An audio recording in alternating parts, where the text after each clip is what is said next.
बिस्मिल्लाहिर्रहमानिर्रहीम। आज transport department government of Sindh का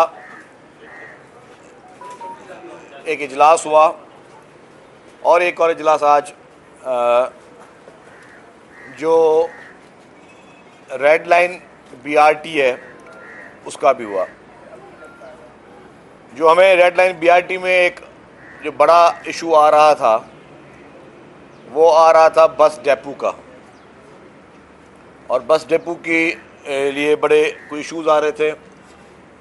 सिविल एविएशन से भी एक कॉन्फ्लिक्ट चल रहा था उस प्रॉपर्टी की मिल्कियत का। तो उसके बाद हमने चीफ मिनिस्टर साहब से रिक्वेस्ट की और एडमिनिस्ट्रेटर केएमसी उस वक्त मुर्तज़ा वहाब साहब से रिक्वेस्ट की थी कि जी हमें इसके लिए ऑल्टरनेट जगह दी जाए। तो आज और जो कि एशियन डेवलपमेंट बैंक की भी बहुत बड़ी रिक्वायरमेंट थी, तो उस सारी बुनियाद के बाद अल्हम्दुलिल्लाह आज हमें वो जगह मिल गई है। उसको आज ट्रांसपोर्ट डिपार्टमेंट उसको टेक ओवर कर रहा है। वो है अलादीन पार्क में। अलादीन पार्क बहुत बड़ी एराज़ी है, तो उसमें जो 10 एकड़ हैं वो अब इस प्रोजेक्ट के लिए रख दिए गए हैं। तो मैं समझता हूँ कि इसमें जो इस प्रोजेक्ट में थोड़ी बहुत टेक्निकल बुनियाद पे जो ताख़ीर आ रही थी वो भी ख़त्म हो जाएगी।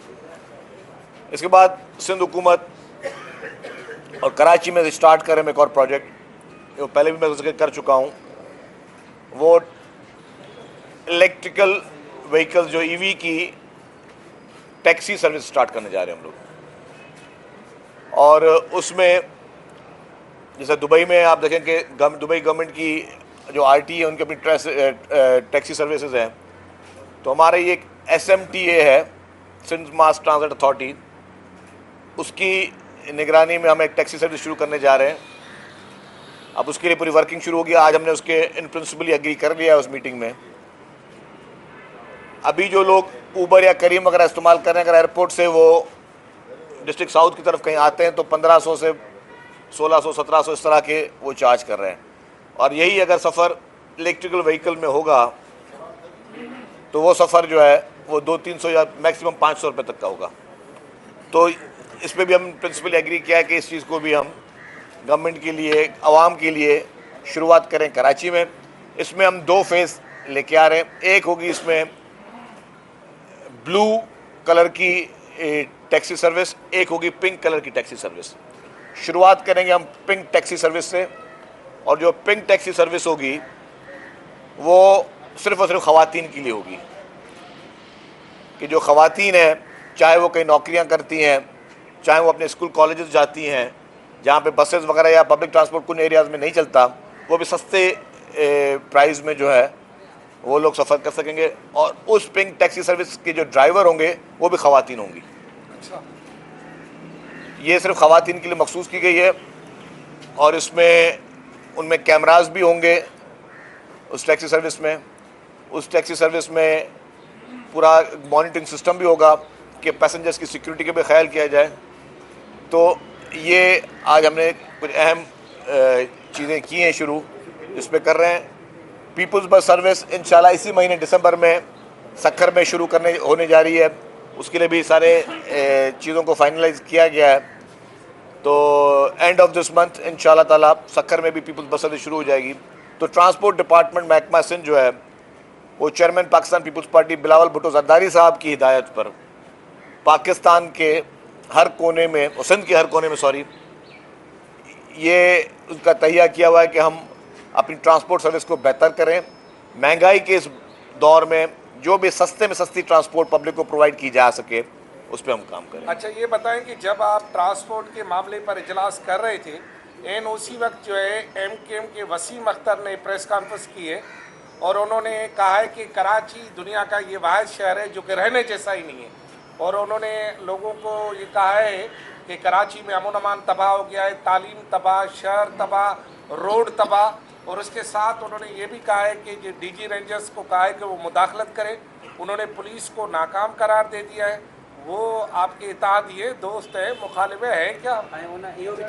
हुकूमत भाड़ में बने, भाड़ में बने, हुकूमत न खपे, भाड़ में जाओ। अच्छा जी, वसीम अख्तर साहब की बातों को मैं वैसे ज़्यादा तो संजीदा नहीं लेता, दूसरी बात ये कि ये कहना कि कराची रहने के काबिल नहीं है, देखिए स्ट्रीट क्राइम्स पूरी दुनिया में जितने भी मेट्रोपॉलिटन सिटीज़ हैं वहाँ पे स्ट्रीट क्राइम का रेशो बाकी जगहों से ज़्यादा होता है। और ये पूरी दुनिया की फिगर्स में भी दे सकता हूँ और पूरे पाकिस्तान की फिगर्स में भी दे सकता हूँ कि इस वक्त पेशावर में क्या पोजीशन है, कोयटा में क्या पोजीशन है, लाहौर में क्या पोजीशन है। कराची की आबादी सबसे ज़्यादा है तो डेफिनेटली उसके फिगर्स तो डिफरेंट होंगे। और उसको मैं डिफेंड भी नहीं कर रहा कि जी क्योंकि पूरे मेट्रोपॉलिटन सिटीज़ में स्ट्रीट क्राइम होता है तो यहाँ पे इसको होने दिया जाए, ऐसा कतन नहीं है। कराची के हालात की बात है तो वसीम अख्तर साहब ने अगर ये बात की है तो मैं एक बात उनको कह दूँ कि कराची के हालात पहले दौर से बहुत बेहतर है। कराची में अभी कोई बोरीबंद लाशें नहीं मिलती। कराची में अभी जो है वो 10 मिनट की कॉल पर कराची बंद नहीं होता। कराची में अभी हड़ताल करने की किसी को इजाज़त नहीं है। कराची में अभी भत्ताखोरी, पर्चियाँ, ये सब बंद हो गई हैं। तो ये सारी चीज़ें हमने कराची से इसी पाकिस्तान पीपल्स पार्टी की सिंध हुकूमत ने ख़त्म कर दी हैं। तो ये मैं इत्तला दे दूँ वसीम अख्तर साहब को कि अब वो दौर नहीं है कि आप कोई भी शख्स वो हड़तालें करे, दुकानें बंद कराए, लोगों को मारे, रस्तों पे गोलियां लगाए, गाड़ियां जलाए। चीज़ों को फाइनलाइज किया गया है तो एंड ऑफ दिस मंथ इंशाल्लाह ताला सक्कर में भी पीपल्स बस सर्विस शुरू हो जाएगी। तो ट्रांसपोर्ट डिपार्टमेंट महकमा सिंध जो है वो chairman Pakistan Peoples Party Bilawal Bhutto Zardari sahab की हिदायत पर पाकिस्तान के हर कोने में, सिंध के हर कोने में सॉरी, ये उसका तहिया किया हुआ है कि हम अपनी ट्रांसपोर्ट सर्विस को बेहतर करें।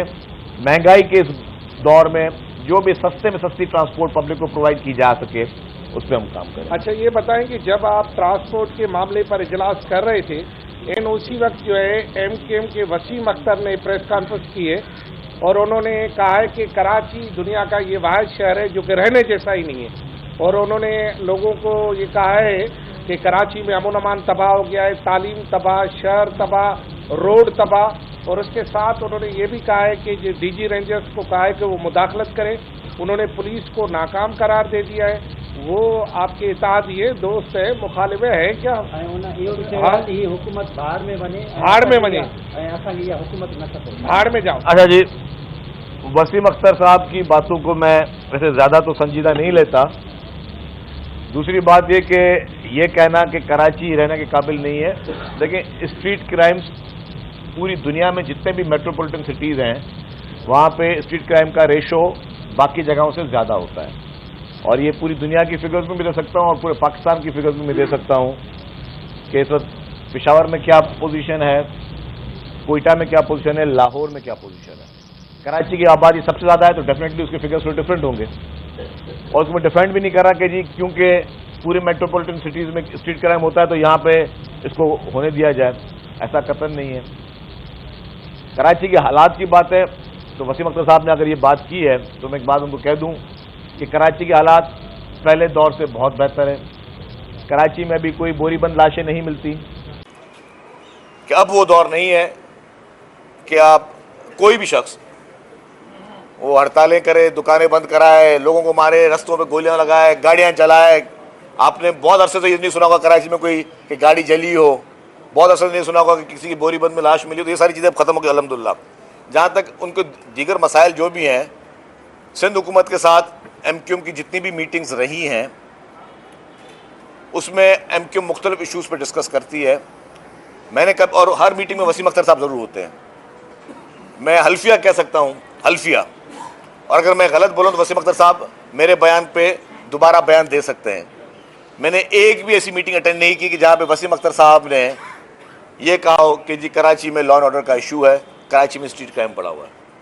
अगर वसीम अख्तर साहब ये बात मान लें कि उन्होंने कभी एक दफ़ा कही हो तो मैं दोबारा आने के लिए तैयार हूँ और इस मेरे बयान पर वसीम अख्तर साहब जो है वो जवाब दे सकते हैं। उनका पूरा इख्तियार है कोई जवाब दें। आपको जब बंद कमरों में क्या काम किए, आपने कह रहे हैं कि ये शिकायत नहीं की गई थी कि स्ट्रीट क्राइम है, तो क्या उस किस्म के काम किए जाते हैं? और ये भी सुनने में आ रहा है कि पीपल्स पार्टी की आदत है एमकेएम को ये पैगाम भेजा है कि उनके चंद रहनुमा ब्लैकमेलिंग कर रहे हैं, कुछ काम कहते हैं, अगर वो करने में डिले होती है तो वो किस किस्म की प्रेस कॉन्फ्रेंस करते हैं। इस सवाल देखिए, मैं ऐसी कोई बात नहीं कहूँगा कि ब्लैकमेलिंग के हवाले से या क्या। एमकेएम वफाकी हुकूमत में आज भी हमारी इत्तेहादी है और हमारे एमक्यूएम के साथ कुछ चीज़ों पे कुछ मामला तय हैं। हम उन्हीं के पैरामीटर्स में रहकर बात करना चाहते हैं। अगर एमक्यूएम का कोई एक लीडर, ये भी मुझे पता नहीं कि अपनी लीडरशिप से पूछ के कर रहा है या खुद कर रहा है, या इलेक्शन बल्दियाती करीब आ रहे हैं तो उसमें थोड़ा गर्मा गर्मी के लिए कर रहा है, गहमा गहमी के लिए कर रहा है, अवाम में अपनी साख बचाने के लिए कर रहा है, तो मैं कुछ अभी नहीं कह सकता। लेकिन बेहतर है अगर ये एमक्यूएम की यही बात उनकी लीडरशिप की तरफ से आएगी तो फिर शायद मेरा बयान का अंदाज़ बयान भी शायद थोड़ा मुख्तलिफ होगा। मेरा शायद अंदाज़ बयान भी मुख्तलिफ हो, लेकिन मैं समझता हूँ और बाकी बंद कमरों में जो बातें हुई हैं वो भी मुनासिब नहीं है, गैर अखलाकी बात है कि मैं वो बातें अभी यहाँ पे बैठ के करूँ। कि ऑडियो लीक्स का एक नया सिलसिला शुरू हो गया है और कुछ गंदी बातें भी सुनने में आ रही हैं। हालांकि ऑडियो लीक्स नहीं आनी चाहिए। कौन लोग हैं जो लोगों की प्राइवेसी को इस तरह आउट कर रहे हैं? क्या आप इसकी मजम्मत करेंगे या फिर इस तरह ऑडियो लीक्स का सिलसिला आना शुरू हो जाए? आज की बारी है, कल आपकी। पीपुल्स पार्टी का पहले मौके पर हम किसी भी ऑडियो और वीडियो लीक्स पर यकीन नहीं रखते। किसी की भी ज़ाती ज़िंदगी है, उसमें जो भी है उसमें ना ही मैं कोई कमेंट करना चाहता हूँ।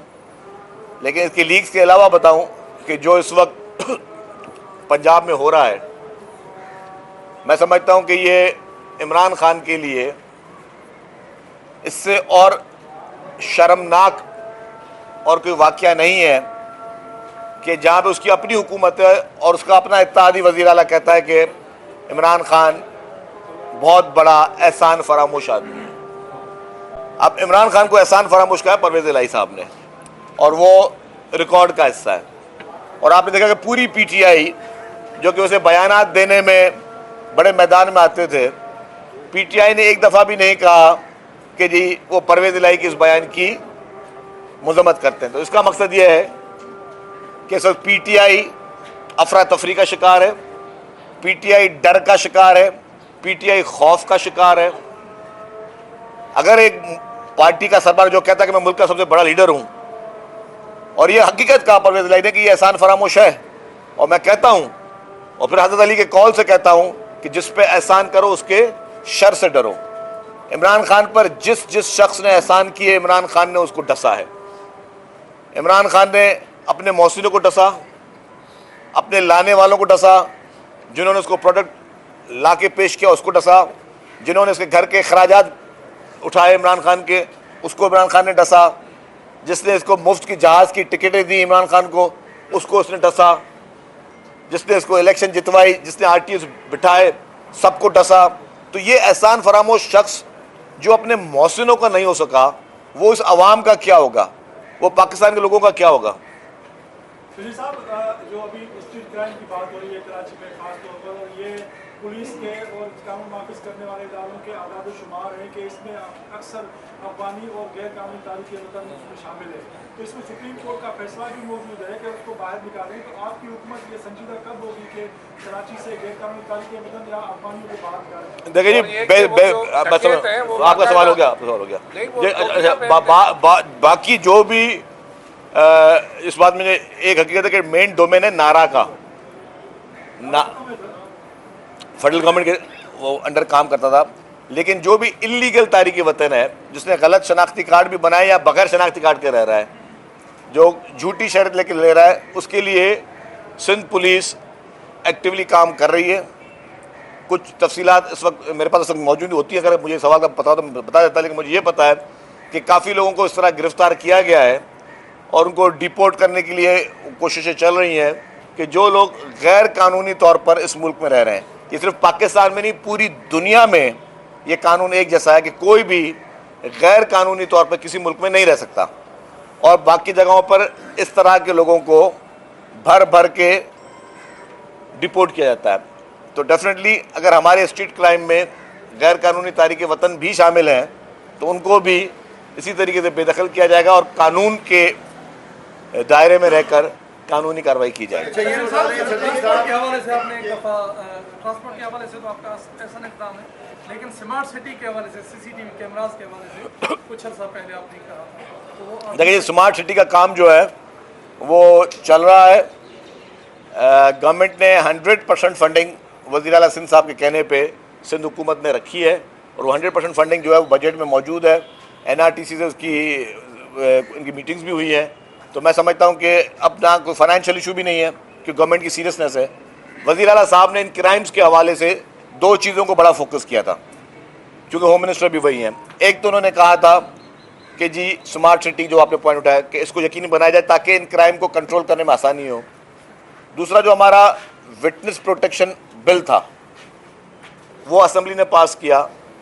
अब होता यह है कि जी किसी ने कोई गलत काम किया, एक उसका गवाह मौजूद है। गवाह पहले डरते थे, खौफ में आते थे कि हम किस तरह गवाही दें। तो हुकूमत सिंध ने, इसी पीपल्स पार्टी की हुकूमत सिंध ने विटनेस प्रोटेक्शन प्लान अप्रूव किया, जिसमें कोई भी अगर विटनेस बनेगा तो उसको सरकार की ऊपर ये लाजिम है कि उसको प्रोटेक्शन फराम करे। तो वो भी हम मंजूर करवा चुके हैं। अब लोगों को थोड़ा आगे आना चाहिए और इस चीज़ को मज़ीद जो है मैं पूरी सोसाइटी को किरदार अदा करने की, लेकिन पुलिस अपनी कैपेसिटी से ज़्यादा मेहनत कर रही है, कोशिश कर रही है और इंशाल्लाह ताला हम उम्मीद करते हैं कि बेहतर रिजल्ट आएंगे।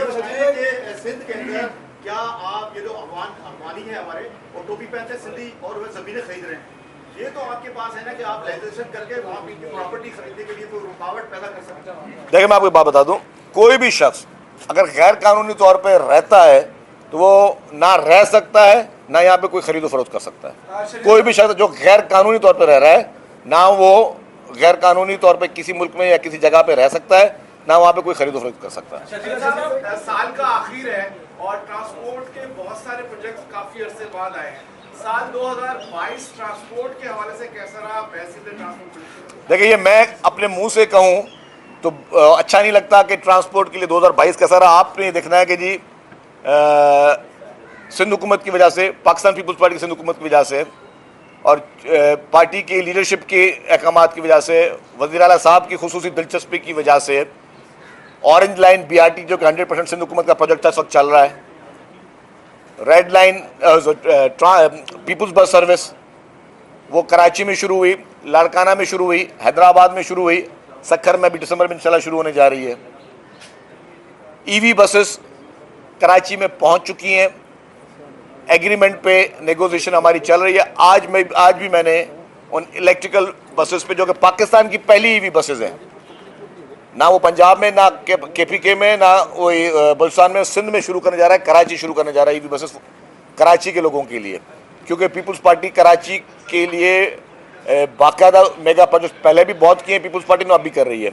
तो कराची के लिए EV बसेस शुरू की जा रही हैं। वो जो भी सरकारी जो उसमें थोड़ी है और जो लोगों से हमारी बातचीत चल रही है उस वजह से अब थोड़ा हम उसको टाइम ले रहे हैं ताकि प्रॉपर तरीके से एक दफ़ा मॉडल बना के इसको लेके आएँ।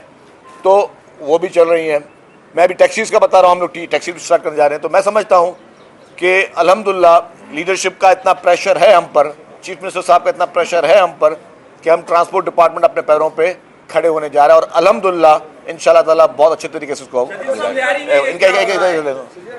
है कि ऑरेंज लाइन ट्रांसपोर्ट हमारी बस सर्विस चल रही है, लेकिन उसका रूट बहुत शॉर्ट होने की वजह से वो अपनी सर्विस प्रॉपर लोगों को बना के दे नहीं पा रही है। या तो उसका रोड कितना एक्सटेंड करना चाहते हैं उसको की जाए ताकि लोग ज़्यादा समय आ सके। दूसरे कि कराची में 34,000 पुलिस सरकार है जो नमान कार्य करने में अभी तक नाकाम है।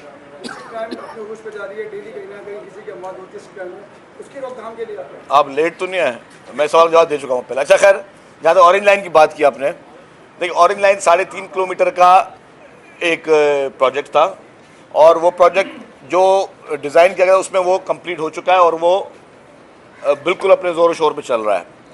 उसकी शुरू में जब डिज़ाइन हुई थी तो इंटीग्रेशन में उन्होंने उसको ग्रीन लाइन से कनेक्ट नहीं किया था।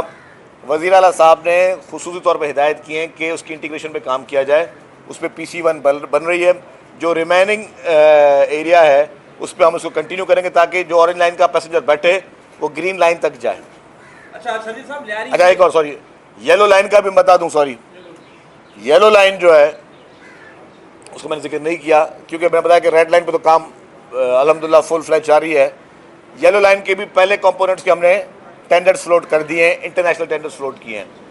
तो उसमें येलो लाइन में जो पहला कंपोनेंट स्टार्ट करने जा रहे हैं वो करने जा रहे हैं जाम सादिक ब्रिज जहाँ पे बनी हुई है और उसकी थोड़ी ब्रिज में थोड़ा खदशात भी लोगों को मौजूद हैं शायद, तो इस पर हम पैरेलल ब्रिज बनाने जा रहे हैं। एक ब्रिज बनने जा रहा है, उसका हमने टेंडर फ्लोट कर दिया है कि एक और जाम सादिक ब्रिज पे इसके साथ साथ एक पैरेलल ब्रिज बनेगी, वो उसके साथ चलेगी और उसी बीच में जैसे वो, और इससे पहले इसको थोड़ा रिपेयर भी किया जाएगा, फिर दोनों ब्रिजेस ये चलती रहेंगी। तो हमने उसमें ये भी कहा कि फ़िलहाल जितनी भी हैवी ट्रैफिक है वो हमने ट्रैफिक पुलिस को कहा है जो बड़े ट्रॉलर्स वगैरह हैं उनको आप डाइवर्ट करें, फिलहाल ब्रिज बना चलाएं ताकि अभी हम येलो लाइन का अपना काम शुरू कर अच्छा, सकें। डायरी में ये क्या चल रहा है? अब्दुल रशीद साहब को 2 दिन से तशद्दुद का निशाना बनाया जा रहा है। एक खातून जो प्रिंसिपल थी उसने अपने आप को अभी आग लगा लिया, वो इसको अस्पताल जो है वो रेफर कर दिया गया है। वो शबाना बलोच नहीं यहाँ कराची प्रेस क्लब के सामने प्रिंसिपल उसने अभी अपने आप को आग लगाई है और उसको अस्पताल जो है वो निकल गया। उसका इल्ज़ाम है कि अब्दुल रशीद ने उसे नौकरी से निकलवाया।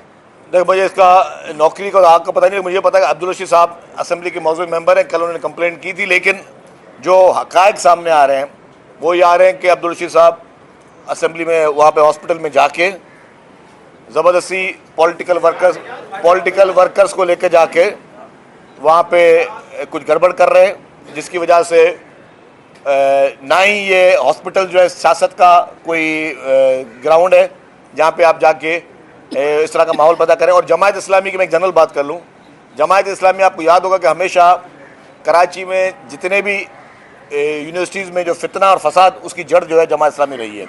तो आज भी जमायत इस्लामी ये कोशिश कर रही है कि माहौल थोड़ा इस तरह बनाया जाए और नॉन इश्यूज़ को इश्यूज़ बना दिया जाए।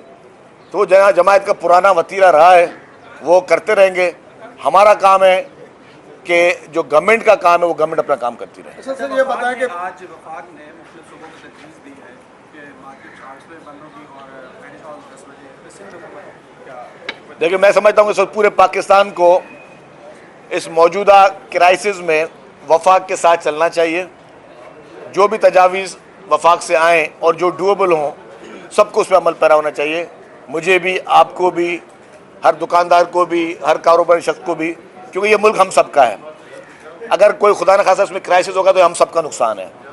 मतलब हर कोई इसको मुल्क के फ़ायदे को अपना फ़ायदा समझे, मुल्क के नुकसान को अपना नुकसान समझे।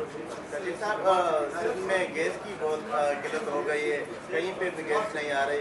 सांगर बदीन जहाँ पे गैस पैदा हो रही है वहाँ पे भी गैस नहीं मिल रही। इस साहब को कैसे देखें? देखिए, हमने शुरू से कहा है कि सिंध के साथ हमेशा 2 इश्यूज़ पे प्रॉब्लम रहा है। एक, बिजली की फराहमी सिंध को कम दी जाती है और गैस जो प्रोड्यूस सिंध में होती है वो कम दी जाती है। इस मैटर पे जो भी पीपल्स पार्टी की वफाकी वज़रा हैं उन्होंने वफाकी काबीना में इन इश्यूज़ को रेज़ किया है।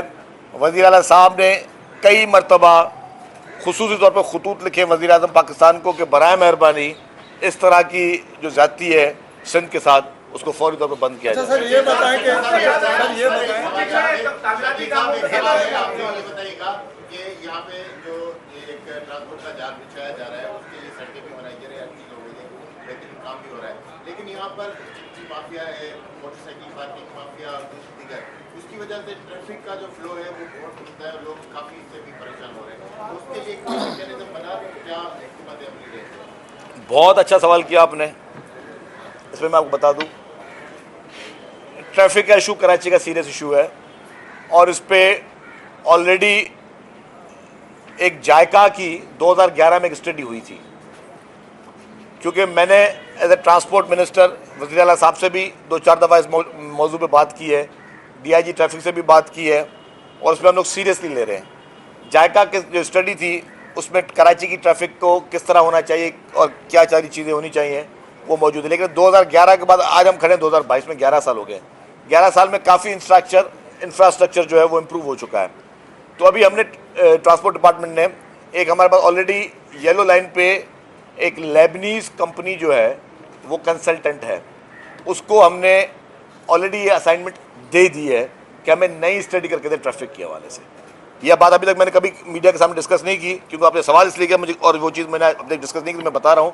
तो लेबनीज़ कंपनी को हमने ये असाइनमेंट दी है कि आप हमें नई स्टडी बना के दें पूरे कराची की, जिसमें हम ट्रैफिक प्लान्स बनाएं, ट्रैफिक के सॉल्यूशंस उसमें प्रपोज करें और फिर जो फर्दर जितनी भी कराची की डेवलपमेंट है उसमें उसको इंक्लूड किया जाए, उन तजावीज़ को इंक्लूड किया जाए। तो ऑलरेडी मतलब कुछ चंद हफ्ते पहले हम उनको ये असाइनमेंट दे चुके हैं और उस पर काम कर रहे हैं। शजीर साहब, बहुत वारी सूरत हाल के 4 महीना गुजरी विया, सिंध हुकूमत अमली तौर पे रिहेबिलिटेशन जो करे कम शुरू कंदी, सियारे जी मौसम में सूबर अची वियो, बाड़ा सभु जेके पोड़ा आहिनि 20 लाख घर तबाह थिया, उन्हनि खे कॾहिं घर ठाहे ॾींदो, पहिरीं किस्त उन्हनि खे कॾहिं जारी थींदी, जेको विजन जी उन्हनि खे रक़म ॾियणी उहा बि तव्हां जारी न कई आहे, त किथे इहो प्रॉब्लम आहे, कॾहिं इहो तव्हां जारी कंदो? देखिए, जो सैलाब के लिए मुख्तलिफ़ हुकूमतों के मुख्तलिफ़ मौक़िफ़ आए।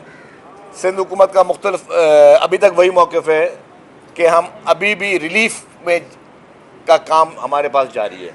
आज भी अगर आप जाके देखें जिन जिन इलाकों में पानी है वहाँ पे राशन तकसीम हो रहा है, वहाँ पे ब्लैंकेट्स तकसीम हो रहे हैं, वहाँ पे लोगों को लिए डी वाटरिंग का काम जारी है। डी वाटरिंग के भी दो तरीके हैं, एक जो नेचुरल डी वाटरिंग होती है, दूसरे हम बड़े बड़े पंपिंग मशीन्स के ज़रिए डी वाटरिंग कर रहे हैं। तो वो हमारा भी रिलीफ का काम जारी है।